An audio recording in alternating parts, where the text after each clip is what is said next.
안녕하세요. 저는 지금 집에 가는 길이에요. 오늘은 시카고 날씨가 너무 좋네요. 그런 얘기 아세요? 성격이 시카고 날씨 같다는 거. 시카고는 날씨가 아침에 안 좋으면 조금만 더 기다리면 또 날씨가 바뀌니까 걱정하지 말라 그러거든요. 이틀 전에는 저희가 갑자기 65, 70도로 올라갔는데 어저께는 또 눈이 펑펑 오고 오늘은 또 햇빛이 쨍쨍이에요. 저 같은 경우는 이제 애들이 집에 많아서 이렇게 혼자 있는 시간이 없거든요. 그래서 이렇게 차가 막혀도 진짜 좋아요. 혼자 있는 게 럭셔리죠. 제가 한국말로 유튜브를 한 12개 정도를 한 것 같은데 제가 발견한 게 있어요. 내가 한국말을 진짜 못하는구나. 저는 초등학교 때 한 2년 정도 미국에 와 있다가 고등학교 2학년 때 다시 왔거든요. 그래서 여기서 대학을 다니고 대학교에서 남편 만나서 결혼해서 이제 시카고 서버브에서 산 지 좀 꽤 됐어요. 아무튼 미국에서 산 년도수가 이제 한국에서 산 시간보다 더 많이 길어진 것 같아요. 그래도 저는 이제 primary years, 그러니까 초등학교 때, 중학교 때, 고등학교 때를 이제 한국에서 자라서 제가 한국 문화에 더 가깝다고 생각을 하거든요. 근데 제가 유튜브로 한국말을 시작하고 나서 알게 된 건 내 한국말 실력이 정말 형편이었구나. 그래서 사실 이거를 계속 해야 되나 하는 생각도 있었어요. 말하는 것도 속도도 느리고 표현도 너무 어색하고 죄송해요. 들으시면서 좀 답답하실 거예요.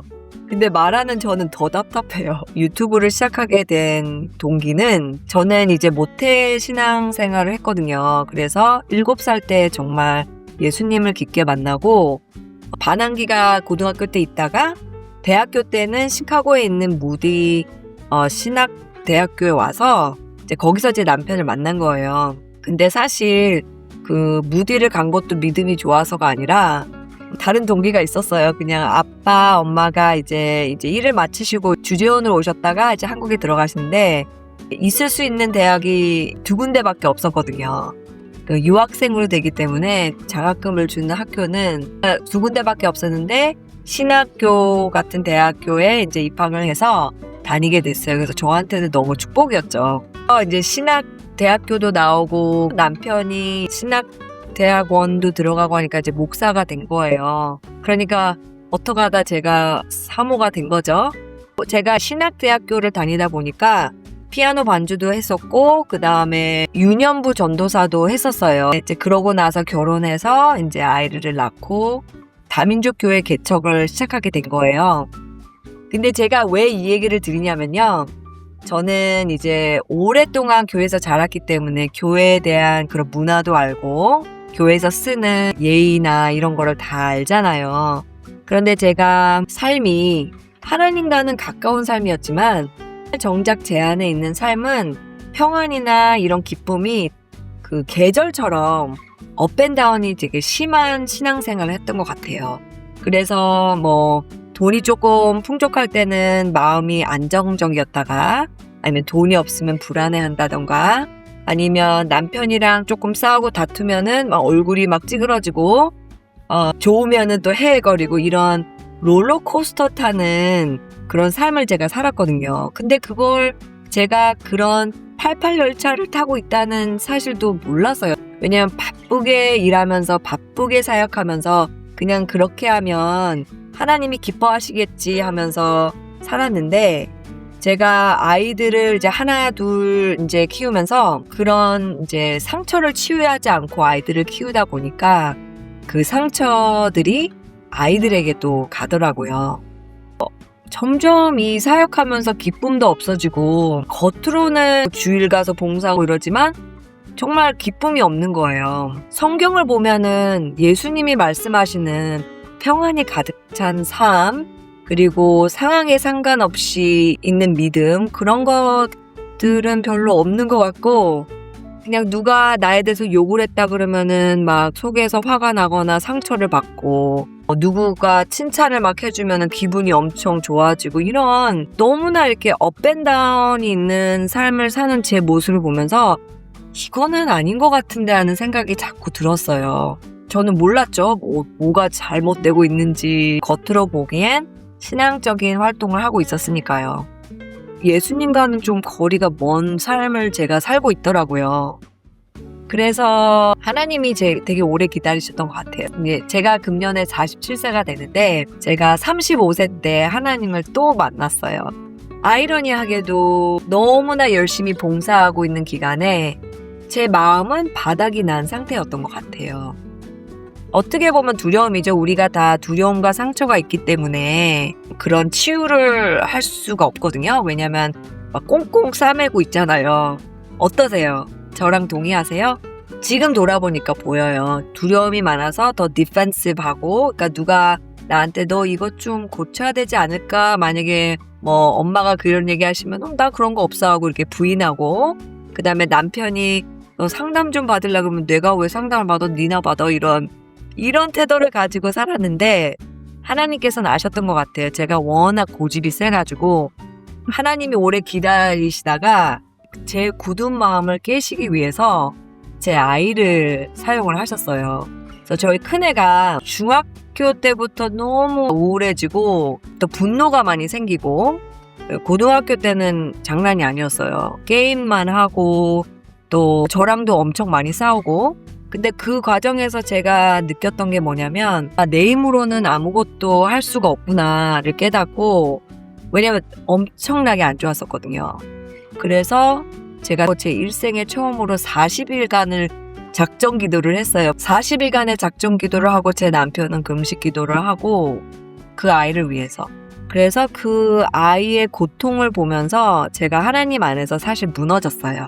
근데 그 무너짐이 너무 감사한 게 제 굳어진 마음을 깨시려면은 제 마음으로 들어오셔야 되는데 제가 너무 상처가 많아서 제 마음을 꽁꽁 닫고 있었거든요. 근데 이제 큰 아이가 이제 반항을 하면서 어려움을 겪는 모습을 보면서 저의 그 프라이드, 제 고집, 그 다음에 제가 원했던 방식이 다 깨어졌어요. 그때 이제 주님께 항복을 하면서 하나님 저는 아무것도 할 수가 없습니다. 저 도와주세요 하면서 이제 카운슬링을 시작하고 하나님과 여행이 시작된 거죠. 그래서 이제 영어로 말하면은 emotional healthy spirituality라고 그러는데 그냥 쉽게 얘기하면은 영적인 것뿐만이 아니라 저의 감정적인 부분까지도 하나님께 드리는, 또 어떻게 변화하는지 그걸 배우는 그런 아이디어거든요. 한국 교회를 보면은 그 부분을 다룰 수 있는 여유가 없었던 것 같아요, 사실은. 왜냐면 저희 부모님 세대를 봐도 전쟁을 겪으셨고 너무 어려운 부분들을 겪으셨기 때문에, 그리고 또 자녀인 저희들 위해서 너무나 많은 희생을 하셨잖아요. 교육을 위해서, 그다음에 먹고 살리기 위해서. 그래서 그 은혜 덕분에 제 세대들은 아주 편하게 많이 살게 되었죠. 그러니까 먹는 건 걱정하지 않잖아요, 거의 다. 그리고 저희 자녀들은 더 배부른 삶을 살게 된 거죠. 근데 이제 보자면 저희 부모님들은 그런 리소스가 없었기 때문에 그런 감정적인 것들을 하나님께 드리는 방법을 배우질 못하셨던 것 같아요. 그런 감정적인 것이 성화되지 않으면 아무리 영적으로 하나님과 가까워도 열매들이 조금 부족하다는 그런 느낌이 들어요. 그러니까 예전에 막 기도원 운영하시고 또 부흥사 이제 목사님들이 100% 나쁜 건 아니잖아요. 그분들의 훌륭하신 점도 저는 인정해야 된다고 생각해요. 그런데 이제 인격적인 부분이 이제 주님 안에서 성화가 되지 않았기 때문에 제가 보기에는 그런 부분의 부족함으로 이제 열매가 더 맺힐 수 있는데 안 맺히는 부분들도 있거든요. 그래서 최근에도 한국 소식에 보니까 어떤 한국 목사님이 그분의 교회에 있는 스태프분들한테 너무 못되게 구시고 막 욕도 하시고, 그래서 그것이 이제 녹화가 되어가지고 드러나는 바람에 교회에서 잘렸다고 제가 그 뉴스를 봤거든요. 근데 그 부분도 이런 종류의 한 가지 같아요. 그분은 이제 그 성화되지 않은 감정들을 교회 일하시는 분들한테 이제 쉐어 하셔가지고 이제 잘리시는 경우가 있었지만, 저 같은 경우는 성화되지 않은 부분들을 제 아이들한테 줘버린 것 같아요. 교회에서는 인사하고 또 예의 바르게 행동하지만 아이가 정말 말을 안 듣고 그럴 때는 성숙하지 않은 행동으로 소리를 지르고, 제가 첫 아이가 어렸을 때 그런 행동을 좀 했어요. 제가 정말 지금 피눈물을 흘리면서 후회를 하고 있는데, 그때 배웠던 것은 제가 그 부분에 대해서 하나님께 가지 않았기 때문에 그 상처를 제 큰아이에게 주게 되었고, 그 상처가 씨앗이 되어서 열매가 되어서 그게 이제 중학교, 고등학교 때 나왔어요.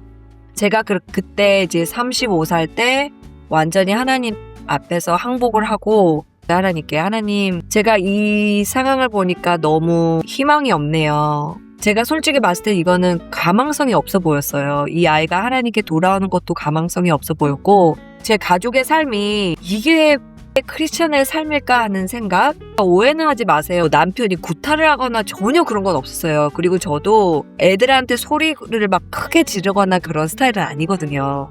그렇지만 집에 들어갔을 때 싸움이나 이런 그 부딪힘이 있을 때 마음의 불안함, 조바심, 편안하지 않은 마음, 그리고 그 화남이 내 마음에 들어왔을 때 주체할 수 없는 분노, 그걸 제가 뭐 접시를 던지거나 그렇게 표현을 안 했지만 그 분노가 있거든요. 분노가 인사이드에 있거든요. 저는 그때 깨달은 거예요. 내 전체 100%를 하나님께 드리지 않는 한 내가 열매를 맺을 수가 없구나. 그때 이제 눈물을 흘리면서 하나님이 원하시는 그 모든 것을 항복을 했어요. 나중에 또 스토리를 알려드릴게요. 근데 저희 아는 친구 목사님이 그 시카고에 카운슬링을 하게 되어서, 중국 목사님이셨거든요. 되게 지혜도 많으시고, 그래서 그분한테 부탁해서 큰아이를 이제 카운슬링을 시작했어요. 그것도 하나님의 은혜인 게 아이들이 모두 다 카운슬링 원하는 건 아니거든요.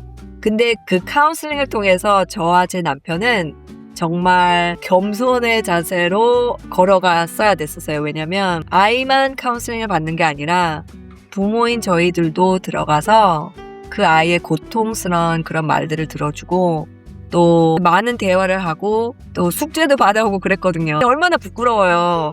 같은 친구 목사님 카운슬러지만 정말 그 모든 흠이 다 보이는 거잖아요. 그 가족의 모든 흠이 나오잖아요. 그 과정을 이제 2, 3, 4년을 보냈어요. 저도 따로 미국 크리스찬 할머니 카운슬러를 찾아가서 매주 그분과 제 과거와 제 어렸을 적과 또 목회 상태에서 좀 힘든 부분이 많았었거든요. 그래서 그런 부분을 이렇게 예수님과 걸어가는 것을 그분이 가르쳐 주었어요. 그래서 정말 내 삶에서 주님의 평안을 보는 게 무슨 뜻인지, 이것이 정말 신앙생활이구나.